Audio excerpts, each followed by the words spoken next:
Grab the popcorn, people, because we're about to watch the unraveling and spiraling of a Democrat political campaign through the culmination of one of the worst debate performances I've ever seen since Joe Biden. This one, you're going to love from the bottom of your heart. And of course, if you're down to save this country, hit that like button, subscribe to the channel, turn the notification bell on. I'm not only going to show you what we were talking about that's coming to fruition, I'm also going to show you the next stuff. Let's get it. You can follow me at Braden, LOA on X. Oh man, guys, if you were not on the internet last night, you missed a thing. Now, this is all about the Democrat Virginia candidate for governor, okay? You remember the story that we've been covering all week that I said was going to be a massive deal around the whole Democrat Attorney General wanting to fantasize about, killing Republican kids and killing Republican candidates and how, he's basically a psychopath? Yeah, the Democrats got out very quickly and said, it's not going to matter. It's not even a thing. It's perfectly fine. Until it shows up in a Democratic candidate debate for governor last night and some of the most cringy footage I've ever seen. All right, now this is going into the actual debate. Again, I'm going to keep on documenting the falling apart of the left because they are, wow. Abigail Spanberger, 49%, plus 4 over Winsome Sears, 45%. Now, I can almost hear you saying, Braden, what do you mean? She's winning. Yeah, before the scandal, she was plus 7. She shaved off plus 3%, and it's not even her race. That's the entire point. The scandal of her still tying herself to the Attorney General candidate is dragging her poll numbers down. I'm going to make a prediction right here on Friday. Next week, again, I'm not putting money on it, but next week, it's Friday, October 10th. I bet you by Friday, October 17th, he won't be on the ballot anymore. Because it's dragging people down, and after this debate performance, which we're going to walk through right now, it's only going to make it worse, and I can't wait for the polling. All right, so what I'm about to show you is an actual debate that happened last night where the Attorney General candidate literally could not disavow the guy who wants to kill children with a gun to the head. Okay? Watch her squirm on this. Guys, I haven't seen anything like this since Biden. Let me hear you in the comments if you have. Let's get it. Thank you, Ms. Spanberger. I didn't hear an answer there on the endorsement issue, so I want to just make sure. Will you continue to endorse Jay Jones to be the next Attorney General of Virginia? And were you aware of these text messages before they released? You have 30 seconds.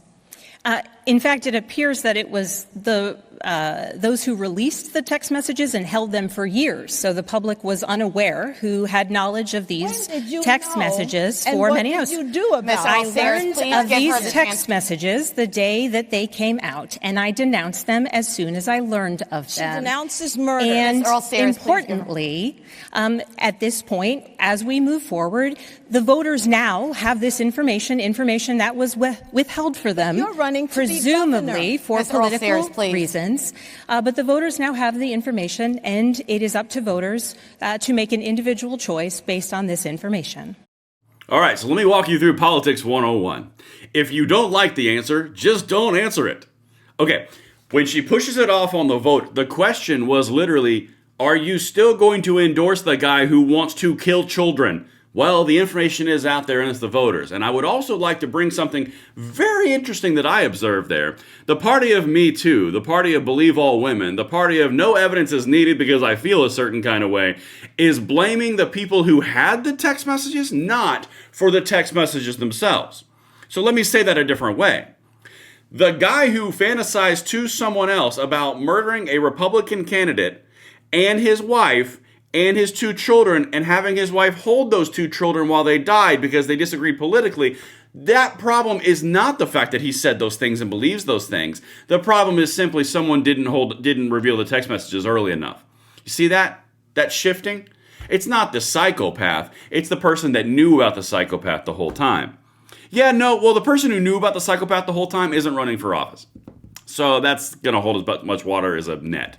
But anyway, let's keep on going because the cringe is just now starting because I don't know what's in the water in Virginia, but the debate moderator actually did something awesome. Watch. Ms. Spanberger, I understand what you're saying about the voters, but for you yourself, do you still continue to endorse Jay Jones? 15 seconds, yes or no?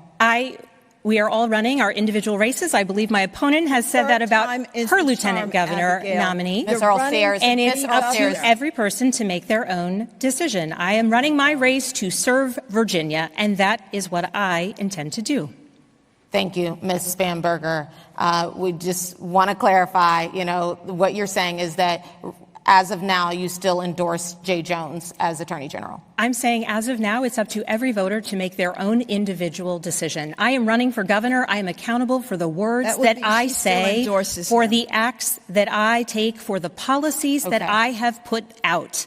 Thank you. I am responsible for the policies I put out and the work I will endeavor to do tirelessly for the people of Virginia. Thank you, Ms. Okay, so she still endorses the guy who wants to kill kids. She can't say she won't endorse him. But now this brings up a very interesting point, and this is why I love politics for this very reason. Why would you not say, I'm not with that person? Again, it's always about the why, and this is what I really enjoy doing. If it's something this obvious and this abysmally bad, and his polling has completely switched and flipped, and your polling is suffering, and national Democrats are being drawn into this scandal, why would you not just simply go, no, I don't endorse him and he should drop out? Why would you not do that? If the entire point is to win the governorship race, if the entire point is to preserve the Democrat brand, if the entire point is crafting a narrative that's going to build Virginia into a better governorship, why would you not do that? The answer's simple. The same thing I've told you nationally. The Democrats are afraid of the woke tiger that they have by the tail because Jay Jones, it's very easy to make a pretty rough accusation of falling apart, of racism if you fall apart with your support for him because he would be a minority. And that would be very, very bad.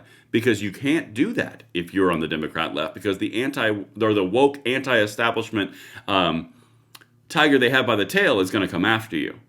Again, there's a reason why she's not doing it, and it was that uncomfortable and cringy. Let's keep on going. I've got even more for you to show you this individual. You remember that thing that Glenn Youngkin, he's the sitting governor of Virginia. Remember like 4 years ago when he pulled an upset against Terry McAuliffe? The entire thing that caused that upset was transgenderism and boys playing in girls' sports. And, that was the whole thing, right? And then the schools taking over your kids and your education around COVID. That whole thing, all right? Listen to what she just said in the same debate as what I just showed you. The cringe never stops. Ms. Spamberger, once again, the question was, should transgender girls who are biological males be allowed to use girls' bathrooms and play on girls' sports teams in K through 12? You have 15 seconds to clarify. Ms. Spamberger. That freeze right there is the death nail of a politician. If you freeze on one of the core issues like that, and you said you're endorsing a candidate who endorses murder and fantasizes about murder, and you can't answer questions like in all the other little clips I've got for you, they're all linked in the description box below. Guys, you're in a bad situation. And now I'm going to make a prediction for you guys real quick. My prediction is you're going to see her poll numbers plummet. This entire governorship debate was abysmally bad. She performed horribly. Her co-running candidates in the AG are dragging her down. She can't answer a question about him, and she still endorses him. She can't answer a question about transgenderism and high school boys playing high school sports. She froze. Guys, I'm telling you, this was one of the worst debate performances for a candidate since Joe Biden, and the left is in the full-on spin mode, but that's how you know it's that bad. I'm going to keep following this, and when I have those numbers, I'm going to make a video and be like, boom! Y'all were right because you know it too. Let me know what you think in the comments. Am I over the target? Let me see those planes, and I will see you on the next one. I'm Braden. See you later.